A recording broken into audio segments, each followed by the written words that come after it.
Sir మరి ఇదే చంద్రబాబు నాయుడు గారు మూవీస్ గురించి మాట్లాడుతూ మూవీ ఇండస్ట్రీ అనేది హైదరాబాద్‌కి ఒక హబ్‌గా మారింది. ఇప్పుడు దాని గురించి ఇప్పుడు మాట్లాడాల్సినంత అవసరం లేదన్నట్టుగానే చెప్పడం జరిగింది. దానికి మీరేమంటారు సార్? నచ్చితే ఏది ఒకలాగా రేపు రేవంత్ రెడ్డి గారు మారిన వెంటనే ఇంకో కొత్త ముఖ్యమంత్రి వచ్చాడు అనుకోండి, హ్మ్. అప్పుడు మాట్లాడి మాటలు ఎలా ఉంటాయో అప్పుడు మాట్లాడదాం. ఏంటక ఆ గొడుగు మాటలు పక్క తీయమనండి సార్ కాసేపు. ఏ ఇండస్ట్రీ వలన కొంత రెవెన్యూ స్టేట్ ఖజానాకు వస్తుంది. హ్మ్. సో ఒక ఇండస్ట్రీ ఇక్కడి నుంచి తరలి వెళ్తే గతంలో తమిళనాడులో ఉంటే ఏమవుతుంది, మన తెలుగు వాళ్ళే కదా అని ఊరుకోలేదు కదా. ఆ రెండు మహానుభావుడు రామారావు గారు తెలుగు వాడని గర్వంగా చెప్పుకోవడానికి ఒక ముఖ్యమంత్రి చూపించాడు, ఇండస్ట్రీని ఇక్కడ తరలించి చూపించాడు. ఇది చరిత్ర చెప్పుకుంటున్నాం కదా. అవును. ఇది ఎక్కడ బిడ్డరు ఇండస్ట్రీ తరలేకుండా మరి ఉచితంగా ల్యాండ్లు ఇస్తాం, ఇవన్నీ ఎందుకు కబుర్లు చెప్తున్నారు అందరికీ? మరి స్టూడియో కూడా కడతా అంటున్నారు కదా సార్ అక్కడ ఎవరు? AP government. ఎక్కడ కడుతుందండి? సొంత బామ్మర్ది గారు ఇక్కడ ఎక్కడ ల్యాండ్ తీసుకుని రేవంత్ రెడ్డి గారితో ఇది చేయించారు. మర్చిపోతే ఏంటండి అన్ని మీరు మర్చిపోయి మీరు గజనీ సినిమాలు అంటే మాకు గజనీలు కాదు కదా.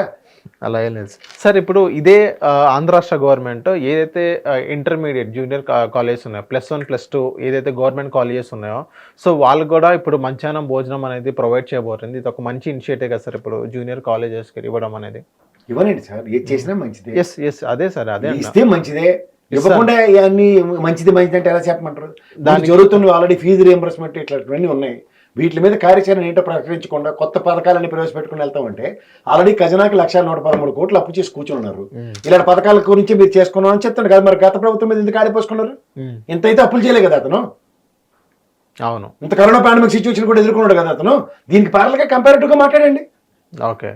సో సార్ మరి ఇదే చంద్రబాబు నాయుడు గారు కానివ్వండి, లోకేష్ గారు కానివ్వండి, పవన్ కళ్యాణ్ గారు కానివ్వండి, సో వాళ్ళు ఏదైతే సూపర్ 6 గురించి మాట్లాడక ఏదైతే జగన్మోహన్ రెడ్డి గారి గురించి పదే టార్గెట్ చేస్తున్నారంటే జగన్మోహన్ రెడ్డి గారు తప్పు చేశారు అన్నట్టుగానే చాలా మంది వీళ్ళే పోర్ట్రేట్ చేస్తున్నారు. దానికి మీరేమంటారు సార్? వాళ్ళే పోర్ట్రేట్ చేస్తారు, మీరే చెప్తున్న దానికి ఈ తపేలా ఛానళ్ళు బోగోని పేపర్లు కూడా రెడీగా ఉన్నాయి. సో దీంతో ఏంటంటే ప్రజల్లోకి మసిపూసి మారేడికాయ కథలు చెప్పే దగ్గర వాళ్ళే అసెంబ్లీ వేదికగా వాళ్ళే నిజాలు చెప్తున్నారు. బయట ప్రపంచానికి ఒకలా చెప్తున్నారు, అసెంబ్లీ వేదికలుగా వాళ్ళు చెప్తున్న వాటికి వాళ్ళకి ఆన్సర్ దొరకట్లే.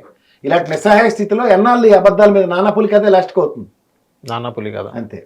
అంతవరకు ఏంటంటే ఇలాగ వీళ్ళు కాలక్షేపం చేసుకుంటూ పబ్బం గడుపుకుని ముందుకెళ్తున్నారు. అంతకన్నా ఇంకెళ్ళి హిట్ టీవీ యాప్ ని డౌన్లోడ్ చేసుకోండి. ఇందులో short news, live news, entertainment movies అన్ని అవైలబుల్ గా ఉన్నాయి. Please download hit TV app. Hit TV app ని ఫ్రీగా డౌన్లోడ్ చేసుకోండి.